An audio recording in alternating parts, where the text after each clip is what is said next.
How am I making history? I think it's quite a big question. So I don't see myself necessarily kind of making that specific impact on history, but I think I'm maybe just kind of one of the people who maybe at some point increase presence of people of color, of women of color in the space, give us more visibility, and maybe make it then maybe at some point hopefully easier for another little black girl or a kid of color to go into the field because maybe she sees someone who looks like her in that field. So I think that's where I hope to get to.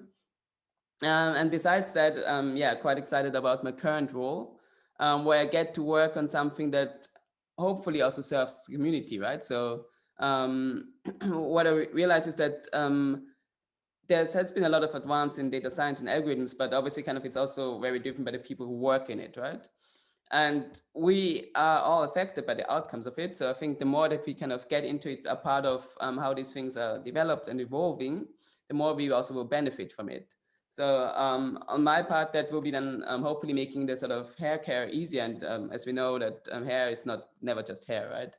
There's so much more involved with it. So if I can help anyone just kind of make it easier to care for the hair, making something that should actually just be a very joyful experience actually much more joyful, and helping them feeling comfortable with themselves. I think that's yeah, then I'm already kind of quite happy.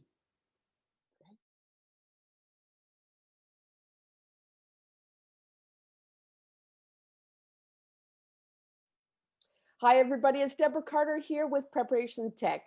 I'm so excited for being able to present to you one of the great interviews that we have scheduled for 2021 Black History Month.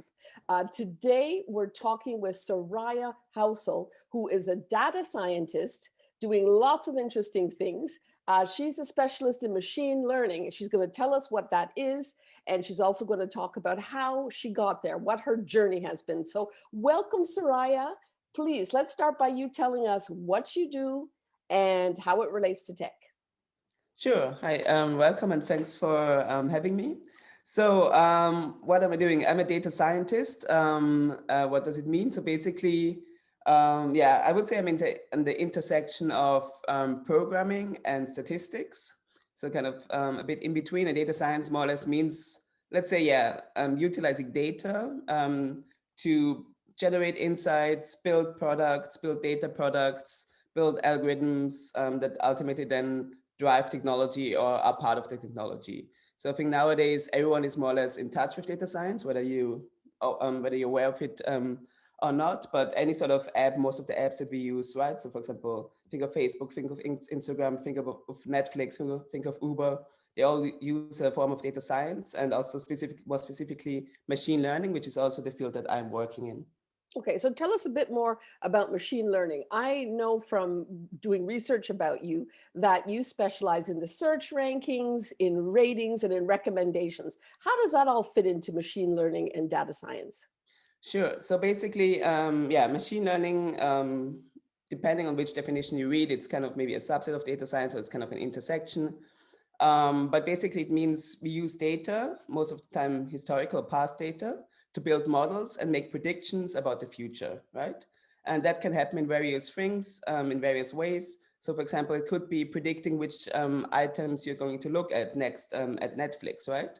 So, for example, I might look at your viewing history. I might look at what other people view who view the same items, and then I predict what you might be interested in, right? So this is then what you would see if you scroll through Netflix in the different sort of rows, the items that are suggested for you. Or it might mean, for example, if you look at your Facebook or Instagram feed, this is also a sort of kind of prediction based on machine learning, where the algorithm predicts more or less what you're interested in, what has the highest relevance for you, based on a number of things, right? Based on that data it has about you, your historic interaction with the app, with any sort of other information, but also all the information of all the other users, right? So I think that's the interesting point. Is it's not just about you; it's also kind of looking at what did other people do, and then using that to learn and predict, yeah, about the future. So it's It's mainly building models to, yeah. it's kind of cool, but it's also kind of scary, right? Because Yes. it's influencing your behavior, right? Because it's pushing you things that items or content that it thinks that you should be interested in. So Do you think about that as well? Are you concerned about this as well? So yeah, so I think it's exactly what you say. On the one hand, whenever I see like an application or know a machine learning application, on the one hand, as I think it's cool, it's nice because I think it's kind of interesting the sort of power that we have with technology, with data, with the sort of scientific advance that we've made. But then obviously also I'm very aware that it can also that it has a lot of power because it influences you so much, or it can influence you a lot in your daily behavior, in the sort of type of information that you consume, in the sort of actions that you do. So I think there's a lot of power in it because it helps you to access information, for example. Right? Think of it if you, I don't know, if you use any sort of music streaming service, right? Like Spotify. So for example, there is machine learning that helps you discover new music, which is great, which is amazing, right? Everyone who's kind of found a song that they really like that they have not would not have found otherwise. That's a really nice feeling. But on the other hand, it can also quite steer your music consumption, right? And what you consume. And that might be more harmless, so to say, in terms of music. But then if you think of it on Facebook, for example, it might very much direct what sort of news you consume, what sort of information you consume, and so on. So it has quite a high power, a lot of power in terms of how we live or how we consume information. But yeah, that can be used, I would say, for the good. You have a lot of interesting applications also in medicine, where it just kind of facilitates processes, or also in making things more accessible. But obviously, yeah, it can also be used for, let's say, yeah, not so beneficial purposes. Right. Let's talk about a beneficial purpose and one that I have a personal interest in. You are now working for a startup called Cara, which provides recommendations to Black women on their hair. Tell us a bit about this and tell us about what you're doing and how machine learning and data science comes into this startup. Sure. Yeah, it's a role that I'm very excited about. I just recently started with Cara. So Cara, the mission of Cara is to kind of provide personalized hair care recommendations for textured hair in general, which means any type of sort of curly hair, afro hair, yeah, any sort of wavy curly hair. And yeah, obviously kind of not just limited to women, anyone can use the service. Cara is a platform that is 100% personalized to your hair care needs. Hi, my name is Winnie and I'm the founder of Cara. We really want to change the lexicon around textured hair, around afro textured hair, curly textured hair, coily textured hair. There's this narrative that it is something to be tamed. It is something that is difficult to manage. It is something that is frizzy. There's so many words that really just make us feel bad about our hair, and it doesn't need to be that way. But yeah, so the idea is that we combine expert knowledge of hair coaches. So people will have virtual hair consultations, and then use also the power of data to further personalize it, or to, let's say, enhance the personalization by, on the one hand, looking at further kind of understanding and learning which products work for which people, which products work for which hair, under which conditions, but also the hair routines, right? So how can we improve the recommendations for hair routines, kind of what do you need to do to take care of your hair, with ultimately the goal just to make it easier for yourself to take care of your hair, and also just yeah, make it a joyful experience, right? It should not feel as a chore, but more as a kind of, yeah, self-care, as a kind of joyous experience, to kind of know what you need to do for your hair, how you can cater for it, and just simplify that. And data comes in on the one hand, as I said, by learning what works for which people, for which hair, but also more kind of diving a bit into the sort of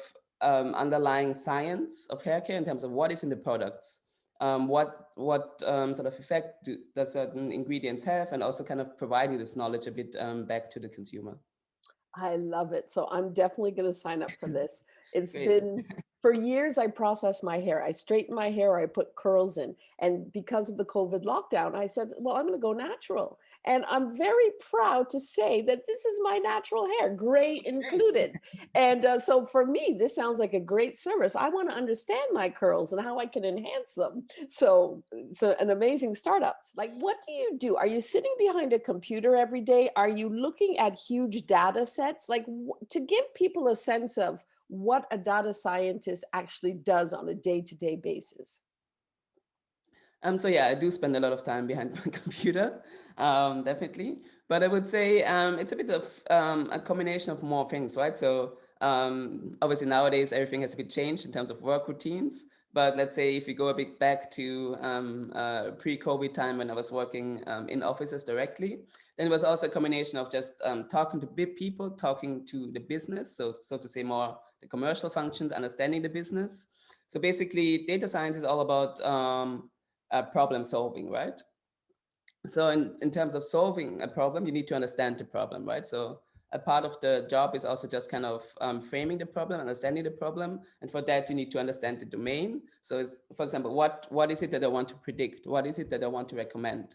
What sort of insights do I want to draw from the data? So a kind of part of it is more around grasping the problem, communicating with other parts of the business, understanding the problem, framing the problem. Then there's, I would say, more the sort of part of modeling the question. So that's kind of where you break down the sort of question into a model, into an algorithm. So that might be, for example, saying, hey, I want to recommend hair care products. How can I do that, right? And then maybe me talking to different hair experts or hair coaches and understanding how do they go about recommending products or finding out what works for whom. And then yeah, me then more or less saying, okay, I have some understanding of how it works, and let me try to break this down to a model. Building a model, for example, saying, okay, I know these users have used these products, these users have used these products, they have certain commonalities, and this is kind of how I can draw some information, yeah, build some connections, and then use these sort of connections, which I learned by the model, to make further predictions of what might work. And then there's obviously also the problem kind of, oh, the sort of part of the job. I have maybe a model or I've drawn some insights. So what do I do with that now? So then it goes all about either implementing the model in terms of a website or of an app, where we then work with developers, for example, or it might be communicating insights to other people. So there's also the part of then sort of the interaction of kind of what is the so what of the model? How do we work with that? So there's so obviously there's a very heavy part where I might just sit in front of my computer face down, focus on the algorithm. But what I like about data science is there's also the part of, yeah, of a lot of communication, a lot of kind of interacting with different functions, and so on. Yeah, awesome. So I see before me someone who's obviously loving data science. So my question is, how did you get there? Take us back to your childhood. I know you grew up in Austria. Take us back. What were the influences? What were your hobbies and interests? What were your favorite subjects in school? Were there specific role models that influenced you to go in the data science direction? Just tell us about your childhood. Yeah, so it's interesting when people ask me how I got into the field and so on, and then I think back kind of to my childhood. It is somewhat not surprising, I would say, not too surprising that I ended up where I am now. So yeah, as a kid, I was always interested in numbers in math. So that was always already kind of my thing. I think, yeah, my parents would tell me that from an early age I would kind of ask about numbers, and I liked mathematics was one of my favorite subjects in school. I always kind of like to work with numbers. I would ask them to kind of ask my parents to give me mathematical questions and calculations. So I always kind of enjoyed that. And what I also always enjoyed was kind of sort of problem solving.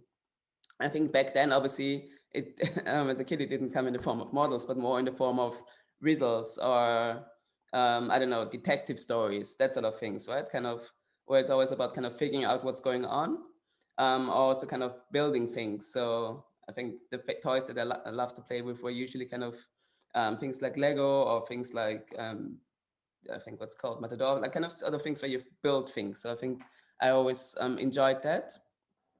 And then when it comes to role models, I think there was not someone specific. I think within my family, there was no one who was in the field of technology or something related like that. So I don't think there was one person. I think what definitely helped me was that my parents recognized my interest in this sort of subject, in math, in to some extent, yeah, not yet technology in the form of computers, but in sort of kind of how do you, I don't know, mechanical things maybe, yeah. Mhm. And then obviously kind of that extended to them telling relatives, well, if you want to give Soraya a gift, give her this and this and this, right? Like, sort of kind of, I think that helps to kind of steer a bit the development and kind of also allows you to kind of explore an interest. And then I think it continued when I was in school, in high school. So yeah, I think, yeah, when I was in high school, yeah, probably maybe a bit earlier, but around the age when it was like 12, 13, that is, I think, when we started to use the internet, right? So it's also not something, obviously, kind of for kids today, this is kind of something that has been around all the time, right? But I don't want to reveal my age here. But obviously, kind of when I was a kid, it was not a thing, right? And then I remember that I started hearing about the internet, as we used to call it back then, right? So, and then I was interested in it just in terms of the sort of possibilities that it offered in terms of access to information. I remember I signed up for, there was this summer class that was offered by the city just about learning how to navigate the internet, right? Which is interesting, I think, also from today's perspective, because I mean, how do you navigate the internet? But I think back then it was more or less just familiarizing people, and that was a nice thing with kind of this sort of search pages, which back then it was not Google yet. It was, I don't know what it was called, Alta Vista or Netscape or these sort of things, and just kind of learning how to you access information. And I think that helped me also just a lot to, yeah, because it supported me in kind of being a self-serving learner. I think it's a big part of kind of learning is you might not have someone who has exactly the skills that you're looking for, but if you are able to get the information, if you're equipped to access information and find out things for yourself, I think that's very crucial. And I think that's definitely kind of what helped myself in terms of yeah, having this sort of understanding. And then I was lucky and privileged enough to then that we had a computer at home at some point.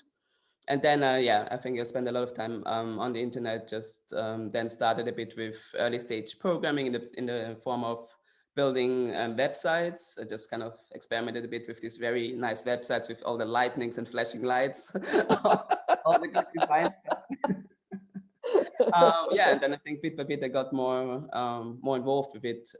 Yeah, and then ultimately, after finishing high school, again I was quite privileged that I had. Well, it was quite clear for me that I could attend university. Also because luckily enough in Austria, the cost of education is much lower than in other places. And I knew that I wanted to study something with math. Did not yet know exactly what. Also because nowadays I recognize I didn't know anyone who was really a developer or was working technology. So I did not really know, I knew of the job, but I did not really knew what it looks like, right? So then back then I thought, okay, either psychology because there's sort of links to statistics, or business, so to say, business administration, because obviously it's kind of also has more of a, yeah, more of a, as a quantitative aspect. So then I decided on going to business school. And there, by coincidence, they offered a degree that was, from today's perspective, actually was quite close to data science. It was focusing kind of on the intersection of business, math, and IT, and more kind of operations research, but also had some more or less, yeah, machine learning content, which was obviously just a very yeah, it was a great fit for myself, and I really enjoyed it. Did then after that, again, I did not really find the sort of job yet that I was looking for, or that kind of was a perfect match for my profile. So I decided to go into consulting. So strategy consulting, business consulting, which was very interesting because I learned a lot about the real world. I learned a lot about how businesses work. And also I realized that today in my role in data science, I do still benefit a lot from that experience, because it helped me figuring out things quickly. It helped me understanding the business side of things, and helped me communicate to different people. And after working a few years in consulting, I kind of wanted to do something more technological, kind of a bit more quantitative. And then I decided to take an educational leave, which was an option, and went back to university and did a master's in machine learning in Wow. London. And that, Wow. yeah, that was just, it was a bit more out of interest and also because I wanted to go to London, to be honest.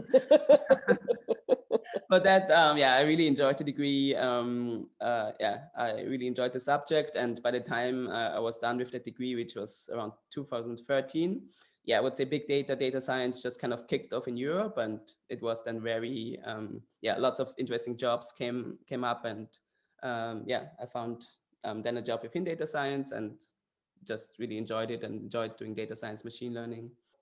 You work with a lot of data scientists and people in machine learning. What do you think is the mindset and what are the personal characteristics of people that do well in data science? And this, I'm asking this question because there might be kids out there that are interested, but they're not sure if their personality fits with this. Yes, so I think the interesting thing about data science is that it has a lot of variety as such, right? So I'm focusing machine learning, as we discussed a bit more on recommendations, ranking systems, but there's quite a broad application to data science. There's machine learning, different applications of machine learning, but also more insights-driven, analysis-driven part of data science. And what you see, if you look at people who are in data science, then you would see that people have a lot of different background profiles. And I think that's also kind of an interesting part. So I also over the years had people contacted me, hey, I find your job interesting. How can I get into it? And I might not I might not have the right background. And I always say it's like there's not sort of one specific way or one specific degree necessarily. What I think what people have in common is obviously kind of interest in technology and interest in numbers and interest in statistics and kind of applying that to real world problems and having sort of interest in problem solving, in figuring stuff out, in learning, in communication. So that's quite a, yeah, I would say kind of quite a broad field to be in, and I think a lot of backgrounds can fit into it.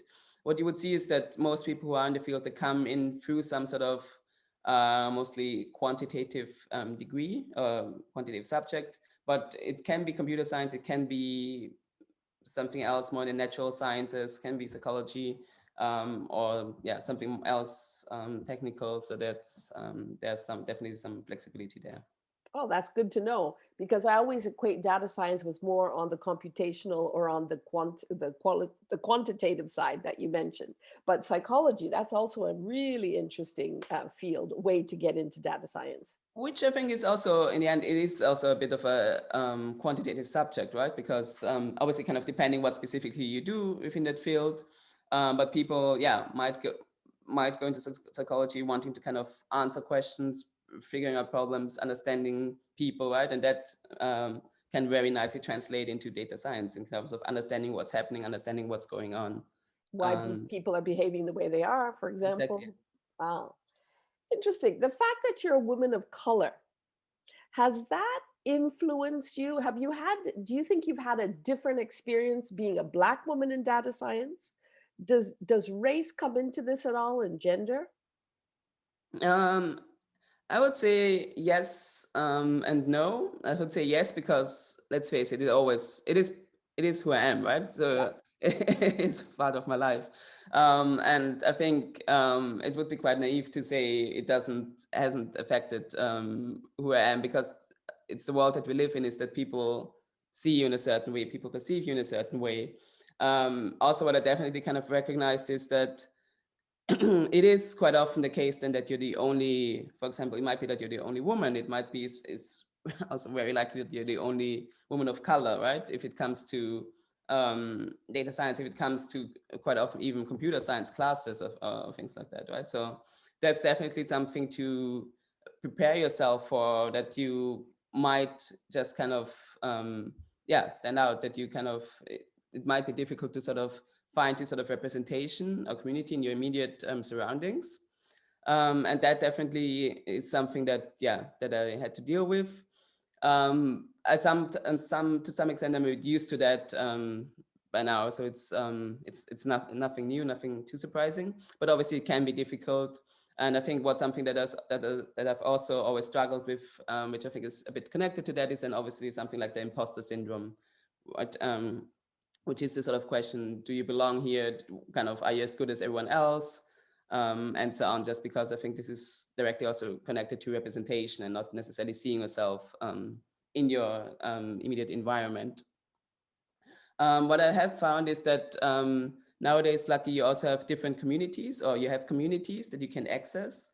There are groups like, I think Black in the Eye, or different other communities for like people in technology, in machine learning, or people of color. And I think that makes it quite nice to kind of have these sort of communities, maybe not necessarily in your direct environment, in your day-to-day environment, but then people to reach out to connect with online, and just see yourself reflected more in community. It's just kind of nice seeing other people who do the same that you do, who also then look at you, right? I think it's something that people who don't never dealt with that might not kind of grasp the sort of the severity of that, but it is I think it's something that we are all very that is very obvious to us. Mm-hmm. Yeah. Mm-hmm. And how did you get over imposter syndrome? Because I think this is really a message that we have to give to Black kids and kids of color, right? It's okay to have it, but process it and get over it. So how did you get over this imposter syndrome yourself? Yeah, I don't know if I'm, I'm fully over it. I think it kind of comes up in new situations again and again. I think one thing is just to kind of be aware of it, right? Learn about what it means, what it is. I think I've only learned about the term relatively recently. And then I was in this talk, and a woman talked about it, and I was like, huh, this kind of sounds familiar. This is what what I've been thinking, what I've been doing. So I think kind of helping kind of putting a name to it, right? Realizing that it's also something that other people experience. I think on the one hand already helps a lot. And then just kind of becoming aware of the fact that it's something that a lot of people experience. And I think a lot of people who are new to a field or kind of working their way in, right? And especially a field where you might be the only one who looks like you might be the only one who talks like you, and so on, right? So I think that's where I come in, realizing that it's a common problem, first of all, or situation, maybe not even a problem, right? I think it's more of a kind of situation that a lot of people face themselves in.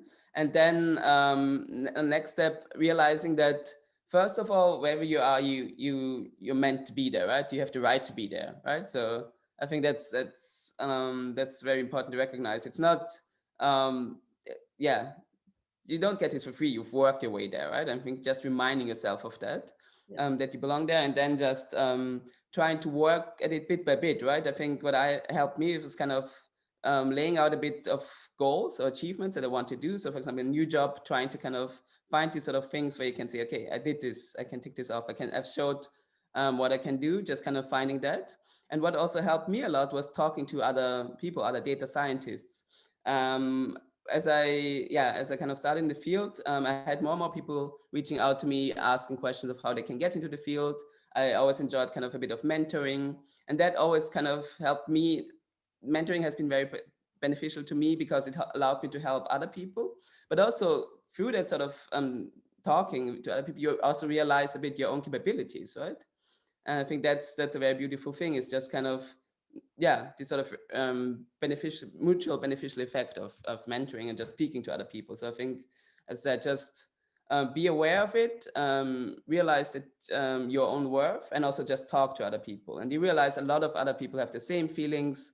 You're not the only one. And I think that definitely helps. Amen. Hallelujah. You said it.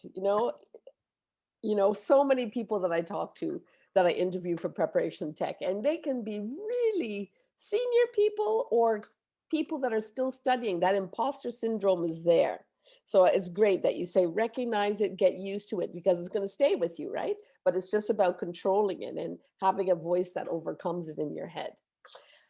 What advice do you have for teachers and school guidance counselors, but particularly students, about preparing kids for careers, for study paths and careers in data science? What do kids need to be learning to really understand the importance of data science? I think first of all, I think in today's world, to be honest, it's not just for people who want to be in the field. I think there's this general thing that everyone has to some extent be a bit has to enforce data literacy, right? Understanding technology a bit better, understanding what happens with your data, right? If you go online, understanding how this influences you. I think just this sort of general knowledge around data, what happens with it, how is it used.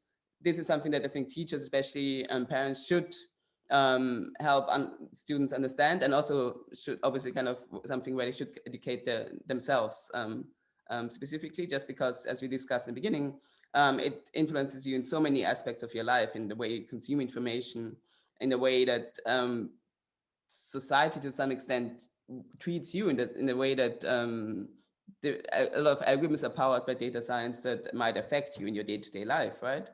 So I think one part is just kind of nurturing a bit this sort of interest and awareness of it. And that can happen through various things, through kind of looking at apps that they use, right? And discussing, if you go to an Instagram, what do you think, which pieces of information does Instagram collect of you? What do you think happens with this information? How do you think the different information, the pieces in the app are served to you, right? Just kind of questioning a bit what's happening behind the scenes.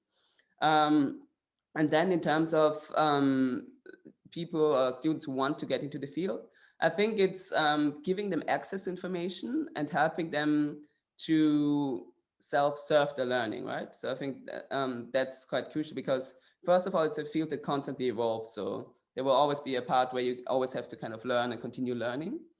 And there's so many resources out there, right? So even if there's no one in your direct environment who is in the field, who is in technology, there's so many resources, courses online. And I think if you just learn how to use them, if you learn how to access them, that helps a lot.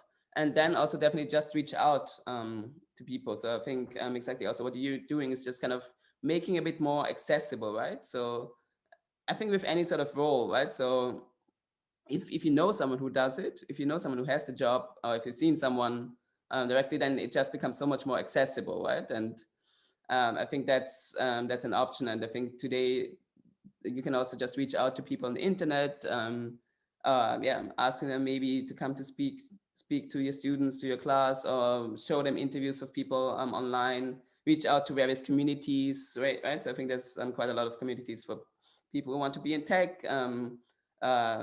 especially kind of people of color or kids of color. And I think definitely kind of reaching out to them. Yeah, definitely. Ta-da! Preparation Tech, trying to do our part, right? Exactly. My last question. What can parents and caregivers do right now in their homes to pique their children's interest in data science and tech? And if you could be as specific as possible, can you recommend any apps or any online courses, anything? Yeah, let me think. So I would say, obviously, in these times, kids spend a lot of time at home, right? So I think that could be a good way to then point them to some resources.